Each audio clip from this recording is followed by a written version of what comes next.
Welcome to Truckee Talks. Living in the mountains is a wonderful experience, and those of us that choose to live here normally choose to live here because of the beauty of the area. The trees are a part of that beauty. Well, the trees are also part of the issue that we deal with day to day when we're talking about fire safety. And while we are right now in the midst of our summer, it's a good time to talk about ways to keep your home and the area around your home fire safe. With me here on the show today, I'd like to introduce Chris Leftwich from the Forest Service. Chris, it's nice to have you here. Nice to meet you. Chris is the fire prevention technician here. We have Bena from the Truckee Fire Department. Bob, Correct. It's nice to have you on the show. And Thank you. Bob, of course, is our fire marshal. He's the one telling you whether or not your home is safe. And finally, we have Bryce Keller, back. Bryce was on one of the very first shows we ever did on Truckee Talks, and Bryce is not only the battalion chief for CDF, but also the Donner Summit Fire Chief. That's a lot of hats to wear, Bryce. Yes, and it's great to be back, Maya. Thanks. Well, thanks. It's nice to have all of you on the show, and thank you for taking the time. Gentlemen, there's a lot to talk about when we're talking about fire safety. One of the things I'd like to start talking about is the ways that you are cooperating. And we live here on the border of national forest land, so we have Forest Service, we have California Department of Forestry, we have Truckee Fire District, a lot of different agencies interacting, and of course we are right on the border of Placer County and have the agencies there. What sort of cooperative efforts are you undertaking now, or how do you work together as an agency? Who knows how to respond to which fire? I can start to field that question. Okay. We have a long history of cooperative relationships here in the greater Truckee area, and you're exactly right. There's more agencies represented than are here today, but the three agencies here work very close, and one thing that helps us work close together is we're in one common dispatch center out of Grass Valley. So that initially helps coordinate our efforts. And then as far as jurisdictions go, the dispatch centers know what jurisdiction the event may fall into, and they sort that out, dispatch the appropriate resources depending on the call type. So it goes along very well. Another example of the cooperative relationship is the new fire station that's out at Martis Valley Airport. And it's a great example. It's a tri-agency event, the airport district, CDF, and Truckee Fire. And it's going to serve the community very nicely. I've been out in that building. There's a lot of high-tech goodies out there. It looks like it's really going to work well for the needs. Yeah. Bob, how about you? How does Truckee Fire District try to get out and work with the other agencies? Well, I think Bryce has hit on a couple of the main points, the real important ones. You know, for years, Truckee Fire has responded to these wildland fires and tried to help a lot before CDF was here in town, and when Forest Service sometimes maybe had a delayed response for some reason. So Truckee's been doing that for years, responding on these, even though it wasn't really our primary duty. And then Chris, how about you on the federal lands? Do you ever call for local support, or is that something? Yeah, CDF has been very helpful with us, especially with their new location. Now they'll be able to respond a lot sooner than coming out of North Star or here downtown Truckee. They also take a lot of our calls in the evenings when we go off the clock. They're on a 24-hour shift, and they will go out and they notify us, and very good communications with us. That's great. We work hand in hand. They do a lot more medical stuff than we do, but we've worked well together. And in a larger fire, it's nice to have more resources coming due to budget, and CDF's well staffed. Yeah, and CDF, the thing is they really, I think Chris hit on it when he said resources. They're the best there is for the resources, as far as whether you need air attack or air tankers or heavy equipment or whatever it might be, hand crews. CDF is really the key to that. And like Bryce said, it's all tied together now through this dispatch center in Grass Valley that we're all dispatched from. And great to have all of the agencies working together like that. I think that's a critical element. Yeah, it's real key that the public understands is that even though there are certainly jurisdictional boundaries, is that operationally, we don't let those boundary lines get in our way of delivering a service. And we sort out oftentimes whose jurisdiction it is after the fact or well after the event is taking place. And so it doesn't delay the response, and we all work together as best we can. I was thinking of an event, was it last year, the Floreston fire?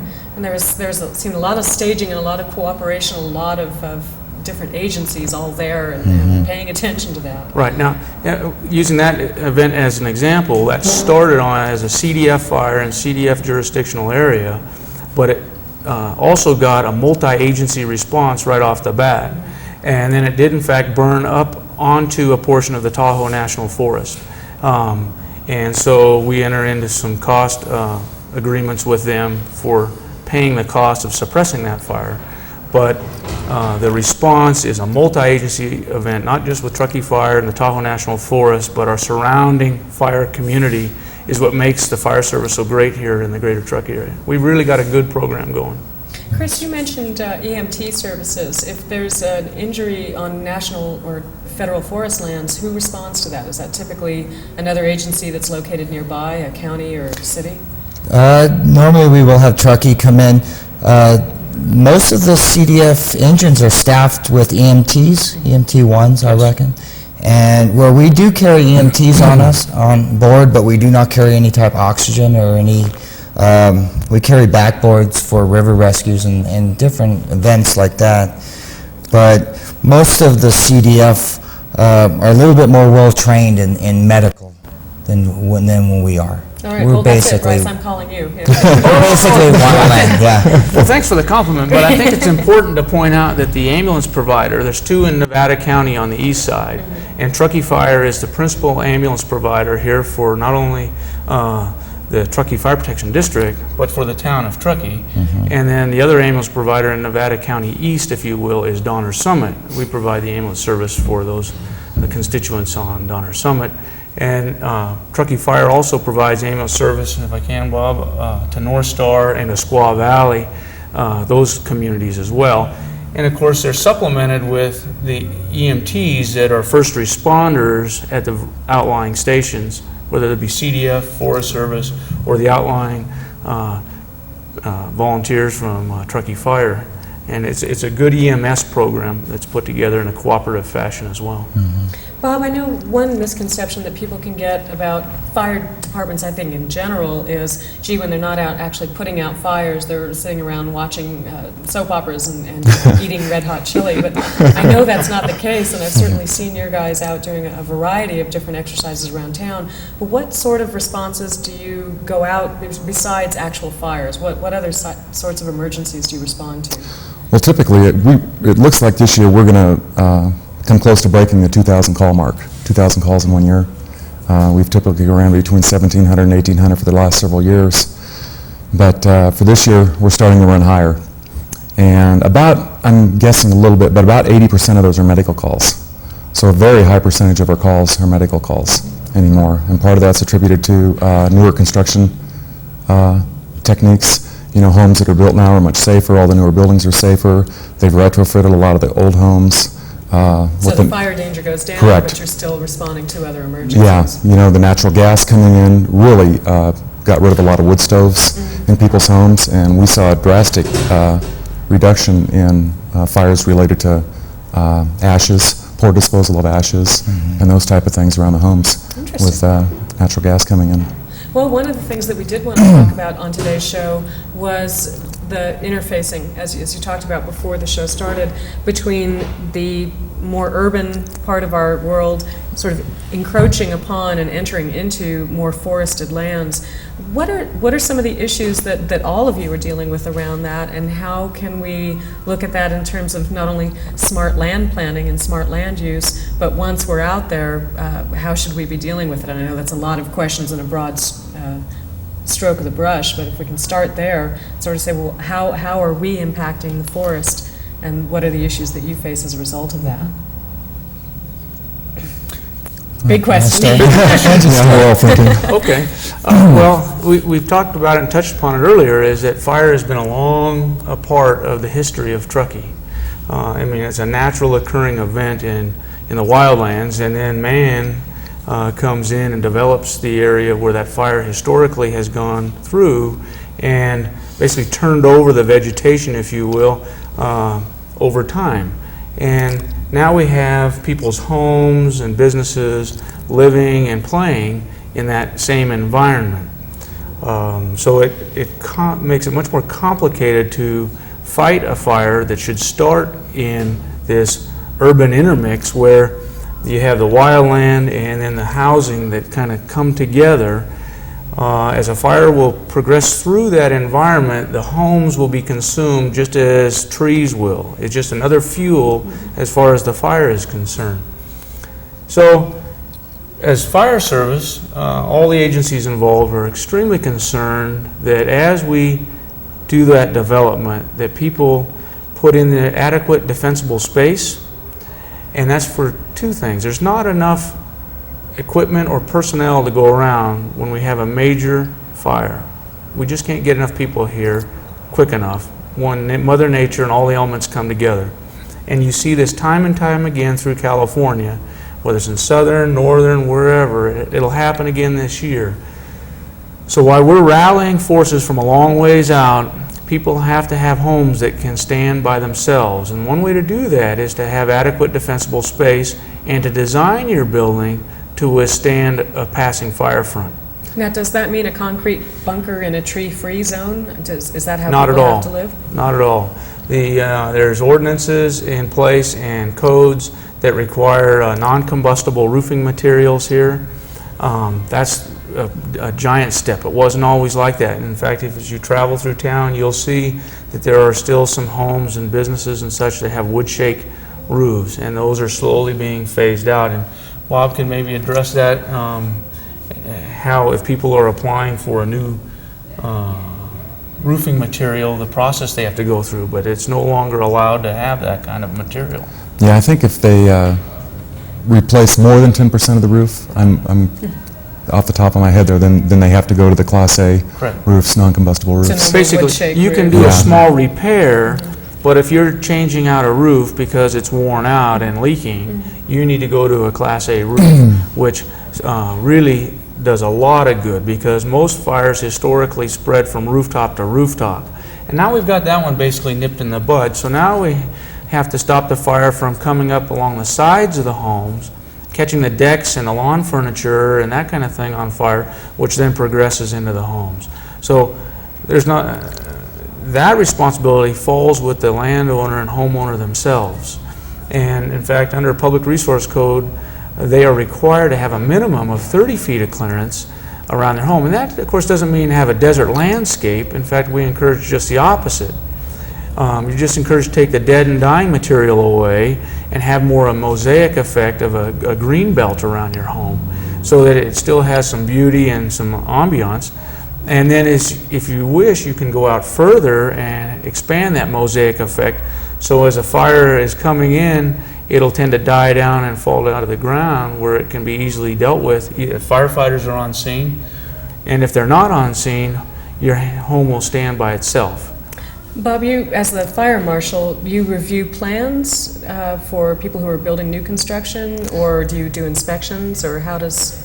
Well, I'm generally responsible for all of the new commercial construction. We do on occasion get involved with specific things to do with homes, but most of the stuff to do with homes and the new construction is done by the town, the building department. And do you interact with the town? For instance, right now the town is on the next leg of adopting a development code, and that development code will address these kinds of issues, building materials, setbacks, easements, that sort of thing. Were you part of interacting with the town on the creation of the development code, or did you look at any of that and say, gee, this makes sense, or... I have to be honest, I haven't looked at too much of that on the one they're doing right now. So, but generally they will, at some point they'll call us in and want us to comment on it. Please take a look at this. And or if there's anything we'd like to add, or... You know, Chris, we were talking earlier too about, Bryce brought up sort of the analogy of this is a natural occurrence, fires are supposed to come through, and now we're sort of stopping them. I know for a while it was the Forest Service's philosophy to suppress all fire, and now the Forest Service has sort of changed that to some controlled burns and let some fire come through for ecological reasons as well as fire control, I'm sure. How do you, well, Los Alamos notwithstanding, how do you go through the planning for that kind of controlled burn, and how does that work when you're getting closer to interfacing with residential neighborhoods and with construction? A lot of it, we look at the fuel loading, we look at the fire history within that area. One of our major projects we've done here on the Truckee is our fuel break on the Sawtooth Ridge. basically just repairing. I think that took place just prior to the Oakland fires that were happening. I cover a lot of areas that are private properties within the forest boundary, or inside the forest itself. Russell Valley, for example, Klondike Flats, areas that are private communities surrounded by the National Forest, and we go in and we treat them the same as if we do home inspections in Truckee or Tahoe Downer or Squaw Valley or anything in that manner. Pretty much, as Bryce says, we go by the PRC codes. We do we have the same philosophy, getting rid of your lateral fuels, sparse vegetation around the homes, the roofs, clearance around your chimneys.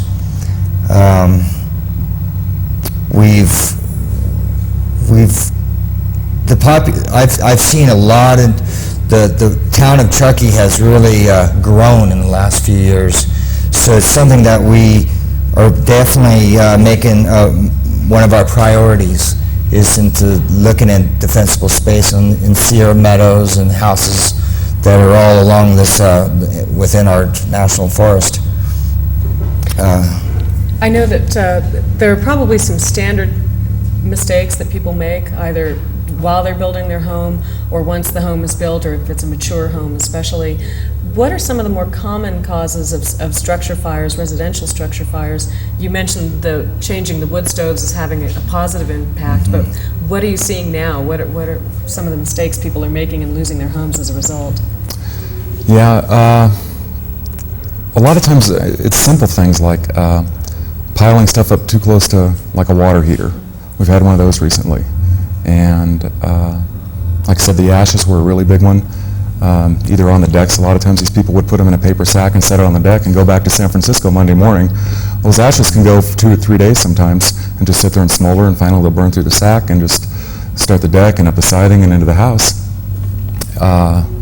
Those are really big ones. Barbecue ashes on occasion have dumped in. In fact, that's one of the things we wanted to mention today, that every year we get 1 or 2 wildland fires from people just dumping the barbecue. Same thing, when they leave Sunday afternoon or Monday morning, dumping it out behind their house, and the pine needles and the wind will come up a little bit and get those, get them going and start the pine needles going, and before you know it, it's burning around and up in the trees. Maybe we should send a copy of this to all the folks that go back to the Bay Yeah, and it does. It's just the little simple things usually. What about dead crowns or trees around power lines, especially up in the Tahoe Downer area? You know, the PUD's got a pretty good program going now where they're doing a lot of cleaning up dead trees, cleaning up around the bottom of the poles that have transformers on them and switches on them.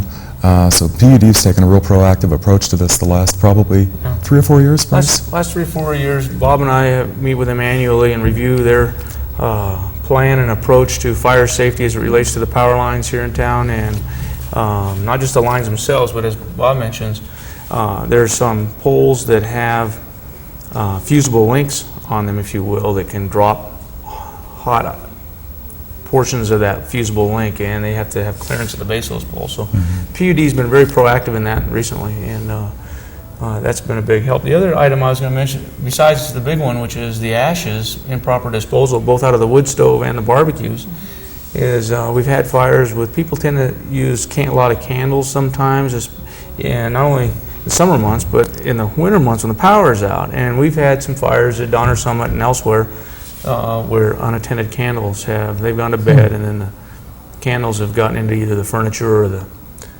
item that's on the nightstand. Candles are very much in vogue now too, just as a home accessory. So people need to be very careful with those candles. Any kind of open flame inside the house, they need to be cautious with.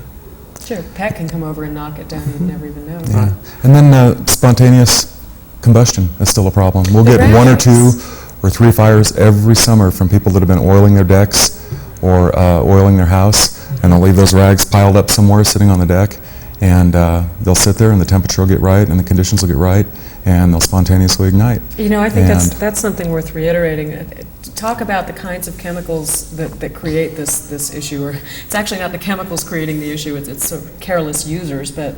Well, almost all of the, like paint thinner will do it. the preserver woods, the paraffins, any of those kind of products will spontaneously ignite. The synthetic ones like lacquer thinner, and those won't do it.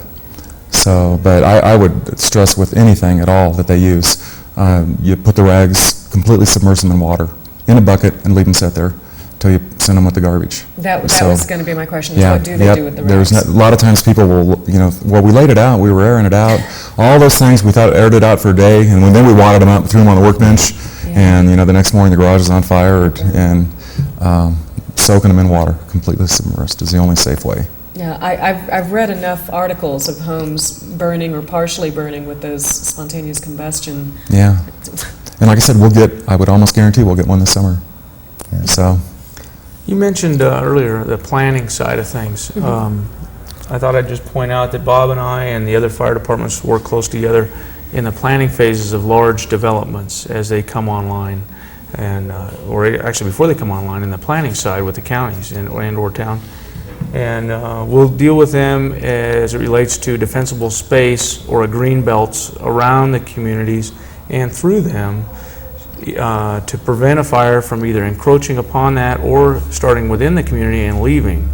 And that didn't always happen in the past, and Tahoe Donner is a prime example of that. When it was first developed, these kinds of green belts, looking at them from a fire safety standpoint, weren't taking place. Now Tahoe Donner has been extremely proactive and has an A1 program going with their Forester Bill How to Shell, and they are really the hallmark and the example to be followed. So they've come a long, long ways and are doing fabulous. An adjoining community, North Star, is embarking on an aggressive program over there as well. And there's new developments, Lahontan, and some future things out in the Martas Valley area that we are already working with them on to incorporate into the plan adequate fuel reduction zones so that the community will be fire safe from approaching wildfire. Now, when you have a large development, are you working with the developer or with the governmental agency that the developer has to get their permits from? We actually work with both of them. We set some boilerplate requirements, and then the developer can either meet them or mitigate them through other means. And so there's no real black and white answer to each development because they're all different.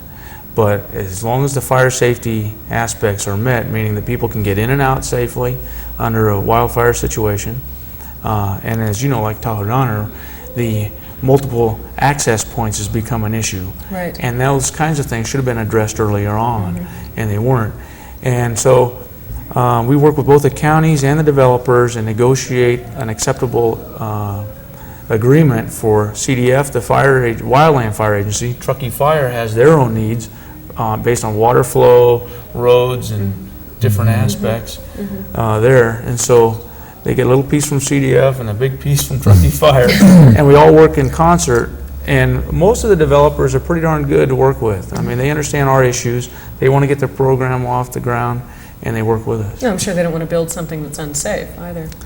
Well, they just want to get it built. Yeah, well, that's a challenge in and of itself, but that's a whole nother show. Yes, it is. I wanted to pull out a paper that you brought in, Bryce, and I'm going to pull my Letterman and sort of open it up and flip through it while we're sitting here.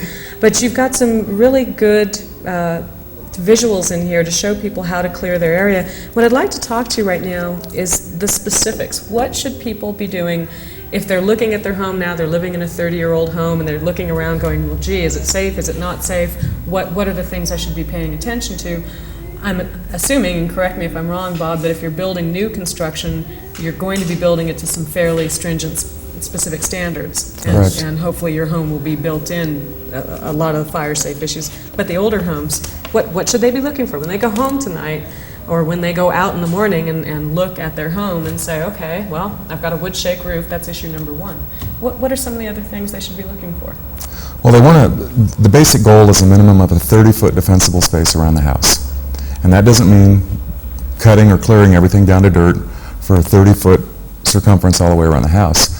And Bryce hit on it earlier. You know, you want to break up any of the continuous paths of fuel that would come up to the house. But you can do that by leaving, bushes that you may like or trees that you may like. Yeah. Sort of within And what you would do would be to limb up all the dead, they're called ladder fuels.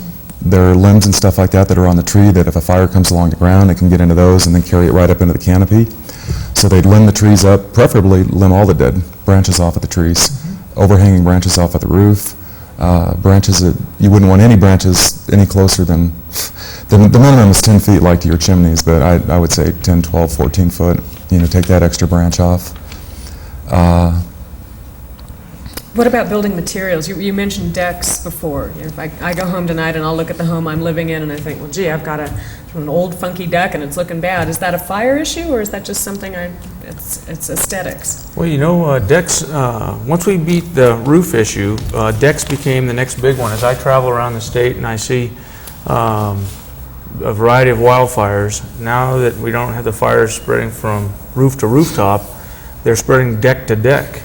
And it's real interesting, and the poorly maintained decks are more likely to spawn a fire because they're dry, they're splintering. Just as if you were going to build a fire in your fireplace, you use kindling that's kind of broken and broken up. So the nice, well-maintained boards that don't have pine needles sticking through them or up out of them as a kindling will tend to be more fire resistant, if you will. If it looks like something that'll burn in your fireplace, it's probably not a good idea to be walking around on the outside of your Right. house. So decks need to be maintained, not only for your home value, but from a fire safety standpoint.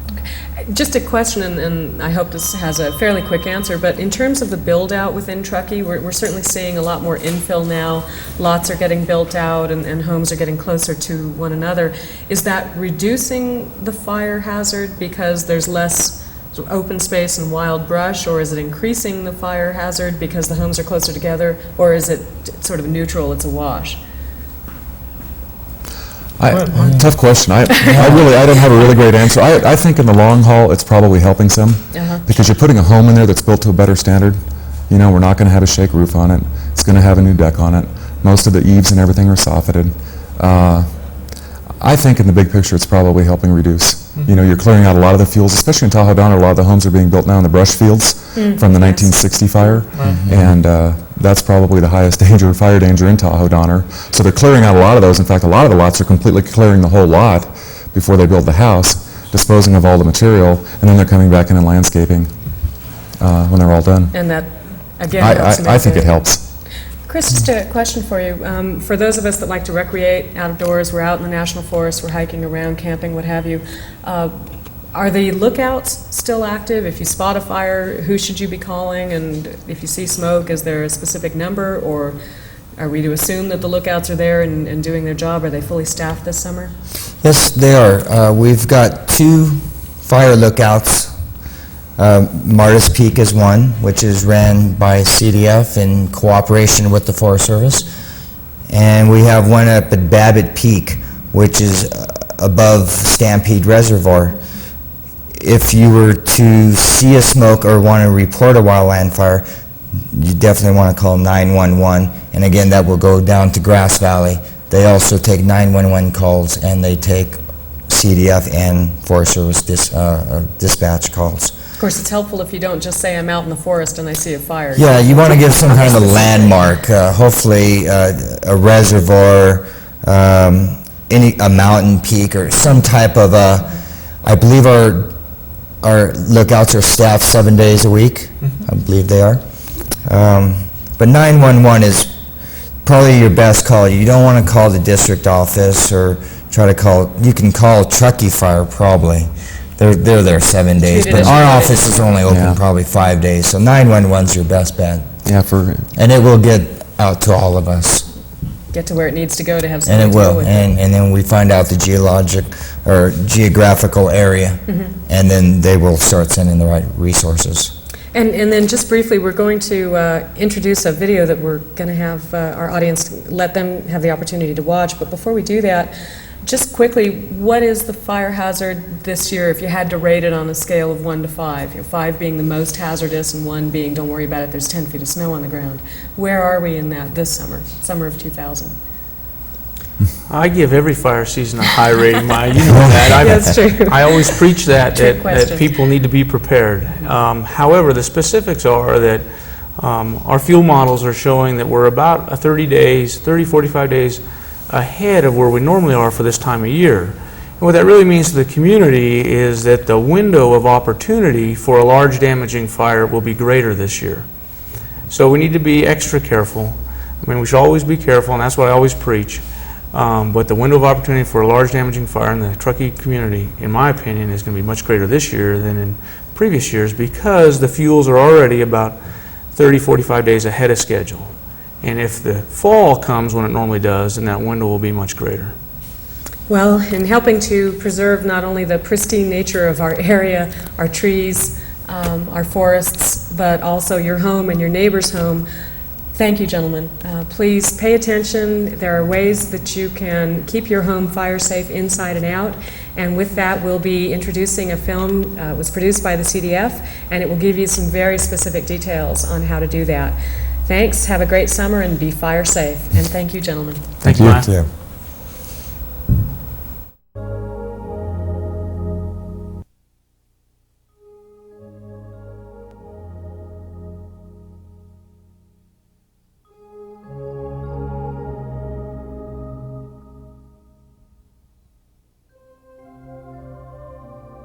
Isn't it beautiful? There's nothing quite like the mountains and foothills of California.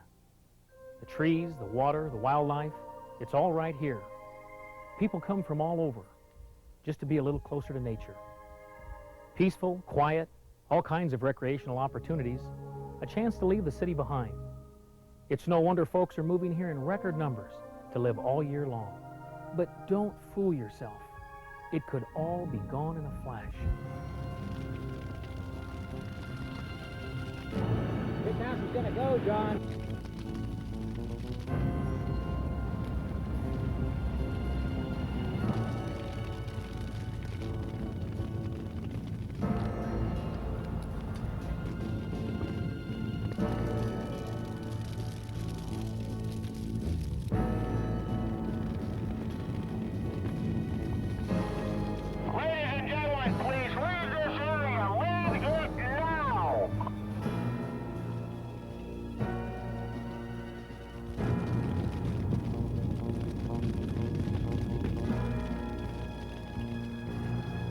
My wife and I were standing there, our arms linked together, and we looked up and the smoke had cleared, and the house was sitting there in almost in a frozen frame.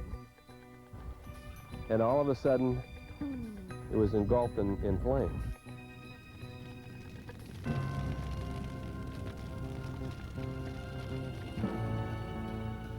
In 10 minutes, that house was nothing but two chimneys sitting here on a smoking ruin.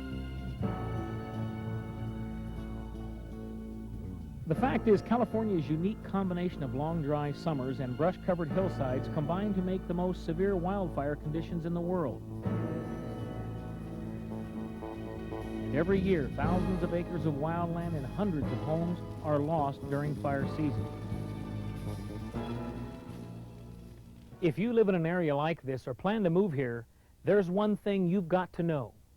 You are at risk. If you're not prepared, you could lose everything. Your home, your possessions, even your life.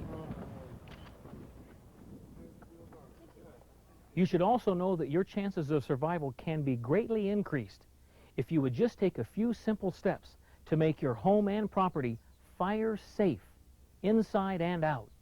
The key to survival is preparation, and that's exactly what we want you to learn from this program. In the next 30 minutes, we'll show you how to plan and maintain your landscaping to help protect your home from approaching fire, why you need easy-to-read road signs and addresses and safe access to your property, how to establish an emergency water supply, how your choice of building materials can increase your chances of survival, how to fire safe the inside of your home and plan your escape routes, and what steps you should take to protect yourself when a wildfire threatens. One of the biggest problems facing California's firefighter today is the growing number of people moving into the wildland area. As our population increases, more and more homes are being built in what was once uninhabited wilderness. In an emergency, firefighters have to concentrate on protecting these homes, often at the expense of surrounding forests and grassland. The experts agree It's a growing problem with no end in sight. Residential land use or homes are just not compatible with high fuel loading areas, whether that's timber or brush. Even if we had fire stations virtually assigned to every subdivision, in this type of fire situation, resources are not going to be the factor. These subdivisions and these new growth areas are going to have to be protected from the fire safe standpoint to where they can stand alone. Well, it's just hard to help these people when they have not done their hazard reduction in the area. Weed abatement. Their weed abatement. You look at the houses right here, they've got grass growing right up to a wooden house. They've got brush 10 feet away. There's no guarantee, certainly not 100% guarantee, that if you do everything correct, that you're absolutely going to survive the fire. However, by not doing those things, there's no question in my mind you're going to lose your home, you're going to tax the fire agencies, and it's just going to be almost an impossible task to save those places that are not properly constructed. That's why you need to take responsibility for yourself. Every step you take to fire safe your home and property is a positive step toward your own survival. A fire can start any number of ways, inside or outside the home. And once a fire starts, it can be devastating. High winds can carry burning embers a mile or more before dropping into a field of dry grass or landing on your roof. Flames can jump from tree to tree and roof to roof. House fires can ignite surrounding brush, and yes, a wildfire can destroy a home. That's why we want you to know how to make your home and property fire safe.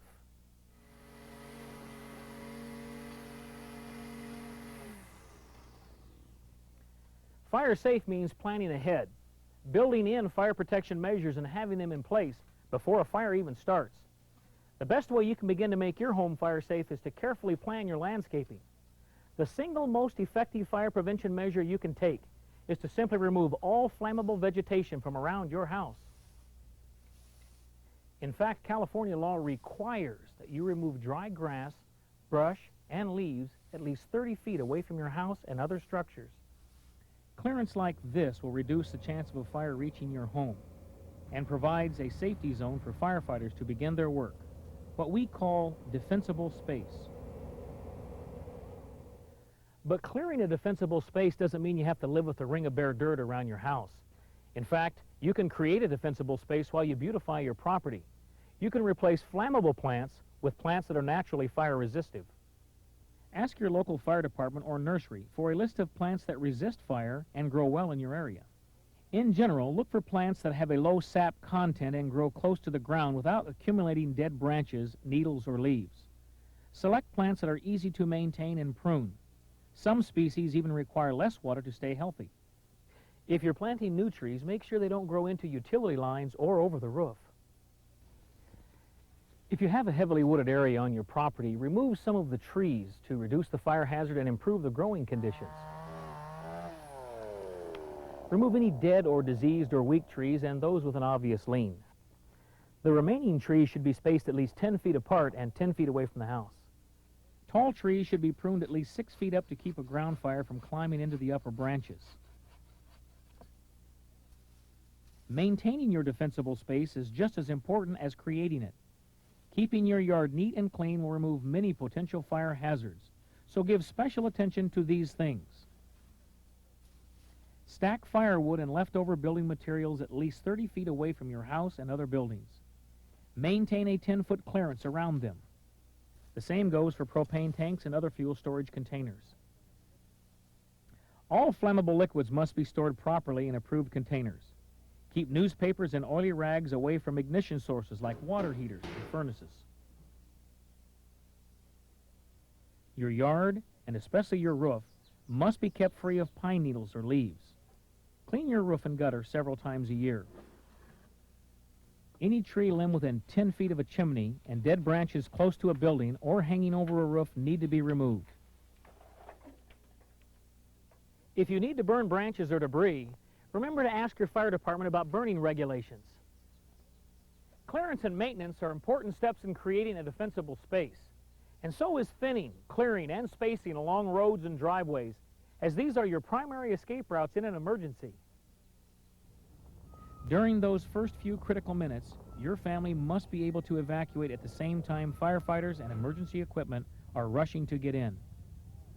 Narrow roads, dead-end streets, and steep driveways can delay fire engines or prevent them from arriving at all. Even worse, you or your family could be trapped by a wall of flame while trying to escape. Ideally, every neighborhood should have at least 2 primary access roads. In addition, your home should have a wide driveway. All streets and roads, both public and private, need to be wide enough to allow two-way traffic. And every dead-end street or driveway should have an area where large vehicles can easily turn around. If the only way into or out of your home is a single-lane road, make sure it is at least 10 feet wide and free of any dry brush, overhanging branches, or vegetation. If at all possible, build turnouts every quarter mile, wide enough to let another vehicle pass. Bridges need to be sturdy enough to support heavy equipment. A fire engine with a full tank of water and a crew weighs about 40,000 pounds. That's a lot heavier and wider than the family station wagon. Tight corners and steep grades can also rob your home of the fire protection it deserves. So make sure there's plenty of room for equipment to get in, turn around, and pass other vehicles. During a major wildfire, thick smoke in the air limits visibility. Firefighters unfamiliar with your neighborhood may be arriving from all over the state. They need to be able to quickly identify the location of reported fires. Street names and addresses must be posted and easy to read. Every home must be individually addressed.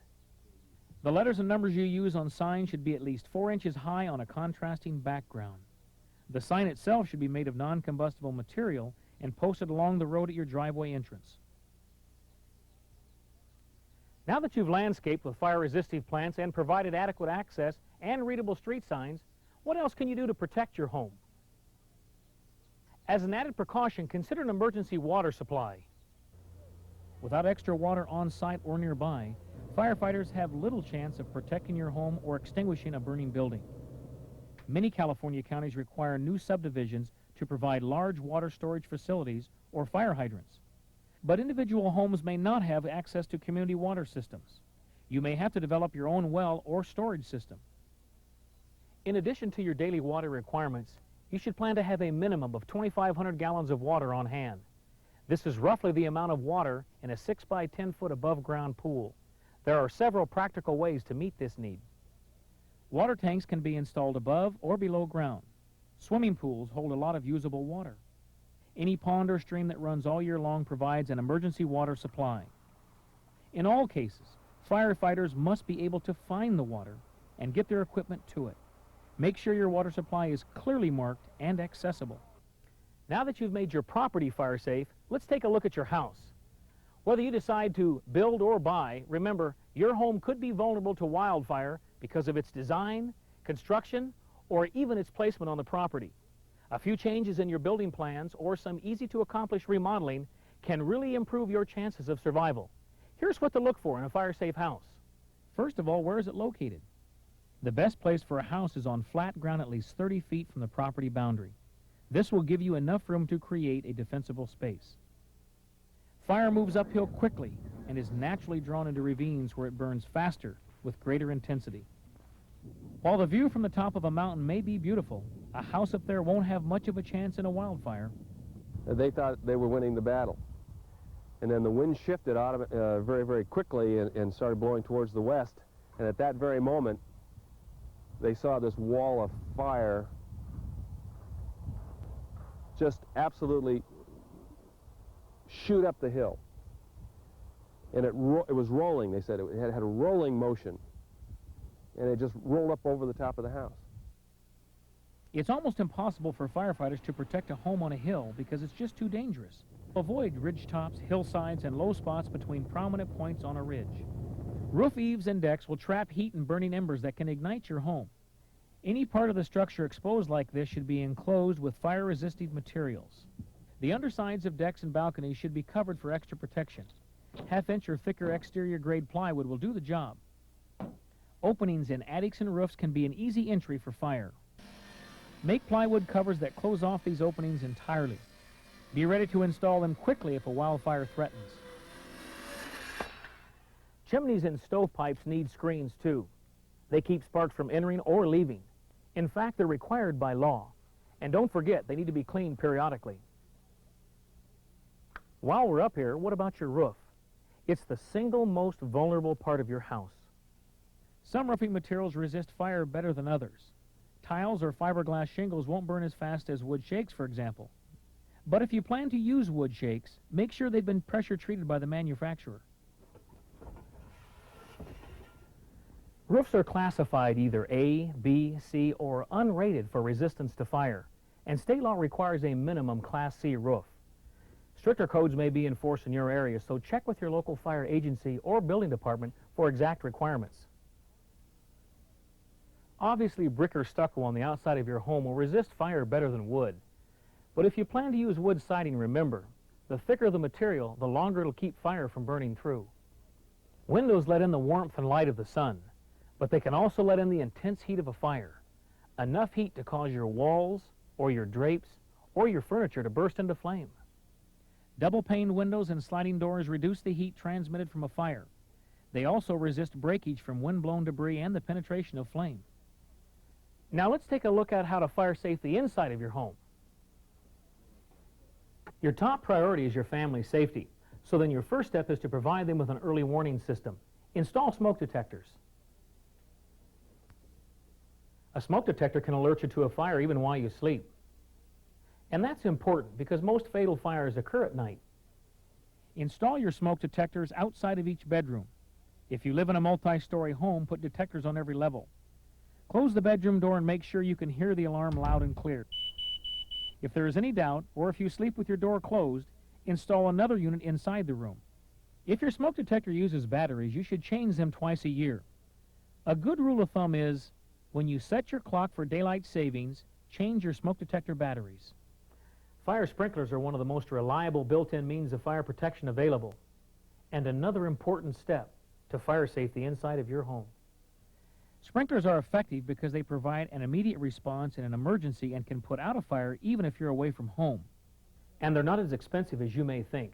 Lower insurance premiums may pay for your new sprinkler system in just a few short years.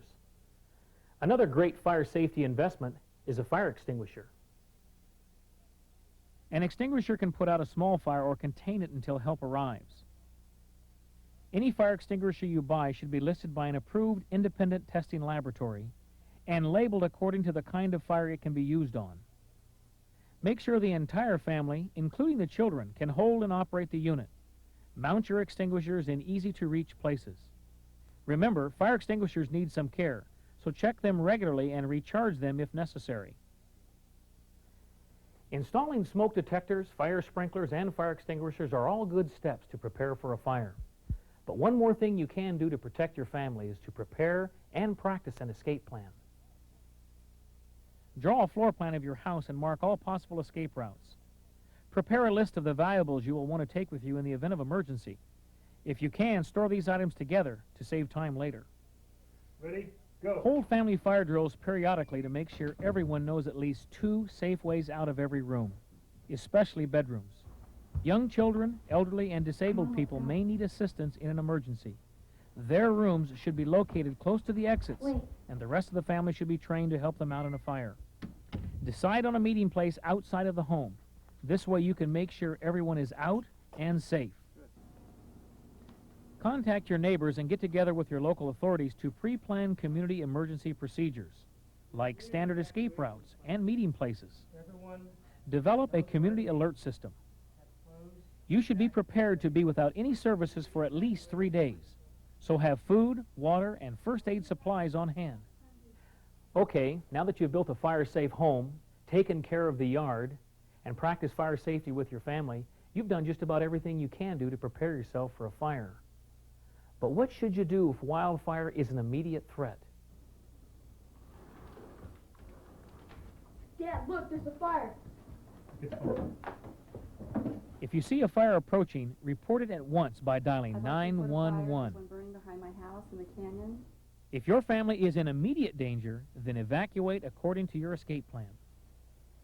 If you have time before the fire reaches your neighborhood, there are some things you can do before leaving that will help firefighters when they arrive. But don't jeopardize your life. Put on long pants, boots, and long-sleeve shirts or jackets for additional protection against the heat. Take along goggles, hard hats, flashlights, and radios if you have them. Park your car in the garage heading out. Roll up the windows and leave the keys in the ignition in case you have to leave quickly. Put your valuable documents and mementos in the car. Put away any combustible items near the house, like outdoor furniture, umbrellas, or tarps. Close your garage door. If you have an electric garage door opener, disconnect the mechanical part so you can open the door by hand. Why? Your electric service may soon be lost. Close or cover the attic and basement vents. Remember the plywood covers we suggested? Now's the time to use them. It's a good idea to have some firefighting tools handy, like a shovel, a hoe, and a rake. With a spray nozzle attached, lay out your garden hose so that it can reach any area of the house. Fill garbage cans and buckets with water and position them around the house. Put a ladder up to the roof on the side opposite the approaching fire and set a lawn sprinkler on the roof. But don't turn it on until the fire is an immediate threat. You'll want to preserve precious water and water pressure for firefighters. If you have a gasoline-powered pump to draw water from a pool or a nearby pond, set it up and make sure it works. If your water comes from a well with an electric pump, we recommend an emergency generator. Clearly mark the way to any emergency water supply. Shut off the gas supply at the meter or at the propane tank to prevent explosions. If you still have time, work inside the house. Turn on the lights in and around your home. As long as the power remains on, the house will be easier to spot through the smoke and after dark. Shut all the windows and close the doors inside and out. Closing interior doors will cut down air circulation and slow the movement of fire from room to room. If there is time, take down your drapes and curtains. At the very least, leave them open to avoid exposure to radiant heat. Move your furniture away from windows and sliding glass doors. If you have metal blinds or special fire-resistive window coverings, close them to block heat radiation. Come on, Jamie, let's go. What are you going to do if you see smoke? Smoke and heat rise, so remember, crawl low with your head down to take advantage of fresher air near the floor. Before you exit a room, touch the door. If it's hot, don't use it. Here's where your plan for alternate escape routes is essential. If there's smoke present, block it by stuffing sheets and blankets around doors and in heating vents. If you are trapped by a fire and all your exits are blocked, don't panic. Keep the family together. It may be uncomfortable, but remember, no matter how hot it gets inside, it's bound to be much worse outside. And if for any reason your clothes should catch on fire, remember, stop, drop, and roll. After a fire passes, check the roof immediately. Look in the attic for hidden sparks and embers. Search the yard for other hot spots. Extinguish them immediately. Stay on the job and continually check the house for at least 12 hours just to be sure the danger is past. We are privileged to live in the beautiful state of California. But with that privilege comes a great responsibility. Wildfire is a fact of life, and we can't keep all of them from starting. But much of the destruction and heartache caused by fire can be prevented if we all take the time to prepare. When we decided to build, my wife and I sat down and outlined those things that we thought we heard you say. I think we followed basically the things, the primary things that you talked about, and I hope we're doing it right this time. We've shown you how to make your home and property fire safe in 6 critical areas: landscaping and maintenance, property access and proper signage, emergency water supplies, exterior building materials, interior home safety, and emergency actions. And now, it's up to you. We know it's a lot to remember, but if you prepare early, create and maintain a defensible space, you'll improve your family's chance of survival, and at the same time, you'll help firefighters help you. Remember, you are at risk of wildfire, but together, we can make California fire safe.